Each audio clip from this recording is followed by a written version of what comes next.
Greetings, YouTube. Today I'm talking about Action Spectacle Cinema, um, a sight and sound reader edited by Jose Arroyo. This is a collection of essays on film, specifically the action films of the 80s and 90s, compiled by Jose Arroyo. He himself wrote a number of these essays as well. I guess it's okay to put your own essays in a book if you're the editor now, isn't it? And I walked towards this book thinking, okay, action movies of the 80s and 90s, let's talk about the backgrounds and things, kind of like, commentary sections on films or you saw kind of long form articles you might read online. So I'm thinking, okay, not too heavy, not too deep. I was wrong. First of all, it's a hefty physical book. It's really high grade and dense. It's heavy paper, heavy cardstock, and it has a weighty feel to it. And that weighty feel is paralleled with the content. This is a lot deeper than I had envisioned it was going to be.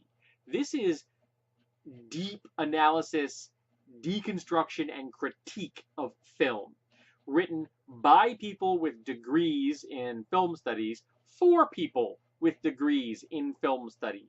They frequently use French film terms, which I don't know. I kind of figured out most of them through context. They frequently use terminology that other film study students and graduates and professors and such would grasp.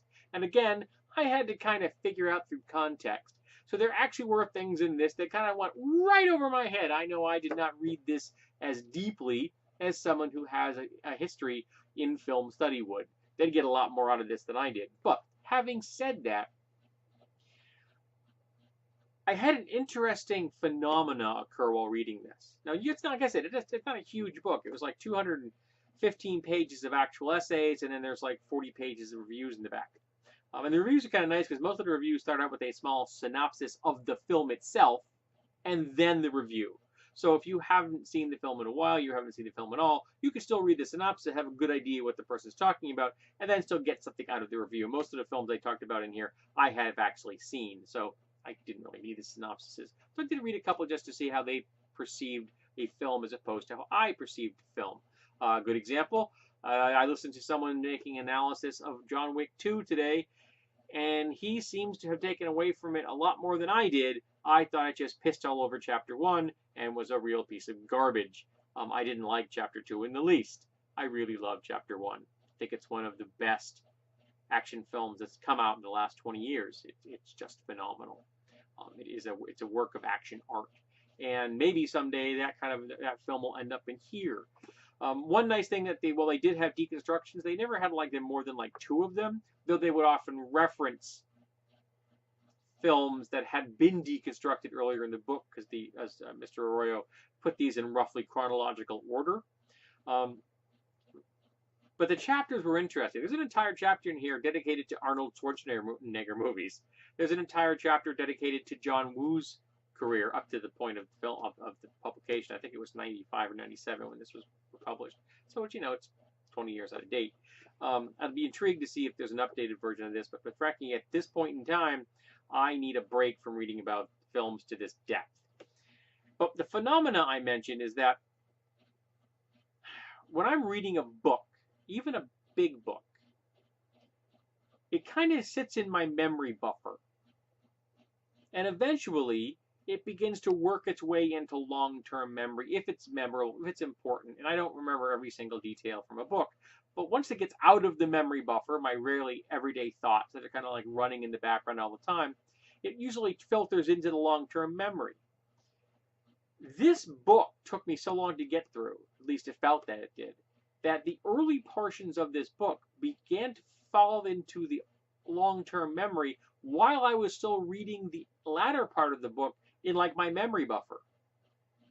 So it was almost like I had memories of the book while I'm reading the book.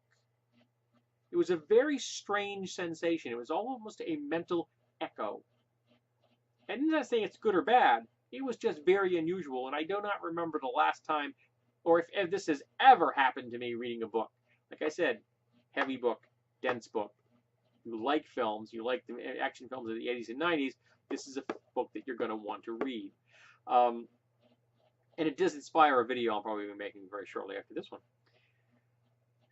So like I said, if you're really into that genre of films, if you want to really see somebody break down Reservoir Dogs and Titanic and Heat and Schwarzenegger films and John Woo's films and stuff like that, if that's really what you're into, and you want to hear multiple voices talk about a film that you may have never heard of before, or you have a deep love for, and maybe you will agree and maybe you will disagree.